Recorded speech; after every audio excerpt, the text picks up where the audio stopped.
Brandon, just your overall thoughts on this one. Daniel, where to begin? This was a complete team win. It was a tough, rugged game. Outstanding defense over there.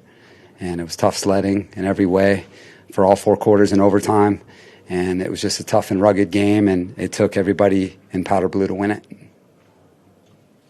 Just what can you say about Dustin and what happened with him first, and then second, just like battling through that hamstring to make 4 field goals? Yeah, Daniel. He had a hamstring, like, kind of cramp strain, just didn't feel right. And so, you can't say enough about him hanging in there. And then you can't say enough about J.K. Scott coming in and kicking off and doing an outstanding job kicking off for us so that Justin could save himself for field goals and PATs. Early in the third quarter, we were going to be careful with his line because it wasn't feeling good. That's why we went for it the first time, because we just, wanted to make sure he was okay. It kind of loosened up a little bit. And then, at the end, we had no choice. We were kicking that no matter what. But just says so much about him as a competitor. Says so much about our special teams unit. Josh Harris kind of keeping that thing glued together. And then you saw us, today, not only finish it with a game-winning kick, but then the takeaway on special teams, which we had been searching. Our 2 rookies, Ja Taylor and Dean Leonard, doing a great job. So very, very excited about that. Coach, how good do you feel about your team to be 4-2 after all the injuries from O-line to receiver and even kicker? How good do you feel about being 4-2 despite all this adversity so far this season? It's just part of the NFL. So I think you just need to be ready for it. You don't need to make too big of a deal about it. This is, why you build a team for times like this. And like I said, we needed everybody in order to win this game. It's a good team over there. Every one of their games this season has been down to the wire, all of them. And that's what it was today. So the fact that we were able to show our resilience in all 3 phases and then be able to finish that game on our home field in front of our fans, I'm really proud of our group today. Brandon, what did you see at the end of the game, the special teams, getting blocked into the, returner? Your reaction was when that play happened? Well, my reaction was initially is that, hey, this is a great hang, when he hit it. I was like, okay, that's up there. It's going to give us a chance. And then he had bobbled one earlier, if you remember. And so we kind of knew that going into the ball game. And I think our gunners did an outstanding job populating it. And Ja and Dean were able to get down there and make something happen. And, the fact that you go beat your man and then go do the right thing when you get close to the returner, those are young guys. So for them to be making that type of impact for our football team says a lot about Ryan Fick and Chris Gold. And, hopefully those guys continue to improve. What about shedding a little light on your defense in the sense of a couple of really big moments, holding them to 3 when they got the big play at the end of the first half, and then later on in the third quarter, again, you held them to another 3.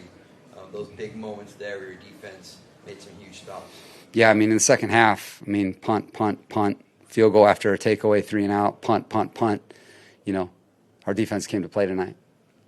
Brandon, the 2-minute at the end of the game, you got the ball with 1:51 left, 3 timeouts, ended up taking that 1 timeout with 1 second left in the 4th down. Just overall, what was the thought process there in that 2-minute drill in terms of how you managed the timeouts and the clock?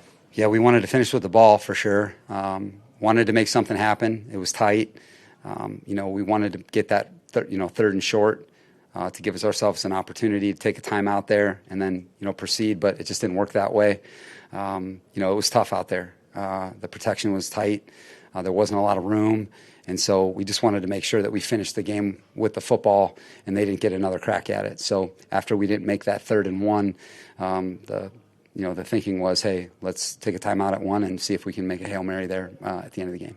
And then in overtime, the deep shot to Mike, the replay showed that he might have gotten 2 feet down there along the sideline. Did you think about throwing a challenge flag? Did you get any word? I was pretty close to it, and I didn't feel like it happened as much as I would have wanted it to, so didn't throw it. When you said a hurting kicker out there, do you have any idea what to expect? Were you ready for anything? Yeah, ready for anything. My first reaction was, are we going to be okay with PATs? That was my first reaction. And then, okay, Chase has got a hold. Are we good there? Your mind goes to what's next. And then, situationally with Joe, okay, we're going to have to call this game different. because of the field goal, aspect of it. So just going into full strategy mode and making sure people are on the same page. But he was able to hang in there and kind of give us the indication that he was going to be okay, that he just kind of had to work through it. And fortunately, like I said, J.K. was able to do the kickoff duties that could kind of keep Dustin, kind of loosening up and being ready to kick PATs and field goals. He was wearing some kind of contraption on his leg on the sideline. You know what that is? Is it just No, sir.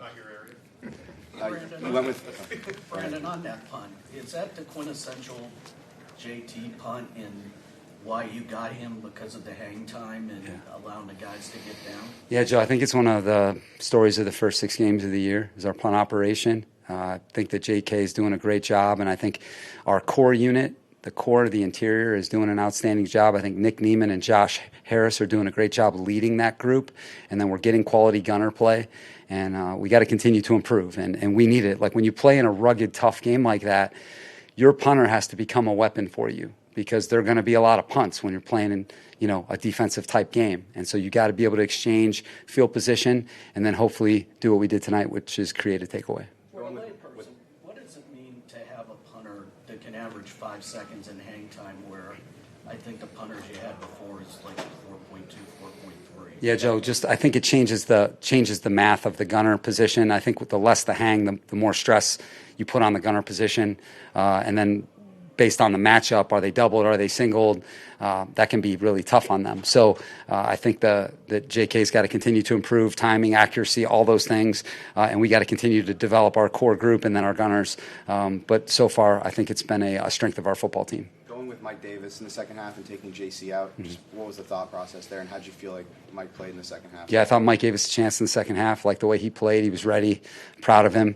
Proud of his teammates for helping him along, his coaches. It just wasn't good enough in the first half, and we felt like we needed to make a change. So the deep shot to Hamler, where did JC get beat there, or was he supposed to have help over the top? No. And then the long touchdown to Dulcich, was that also JC? Was that cover 3 there?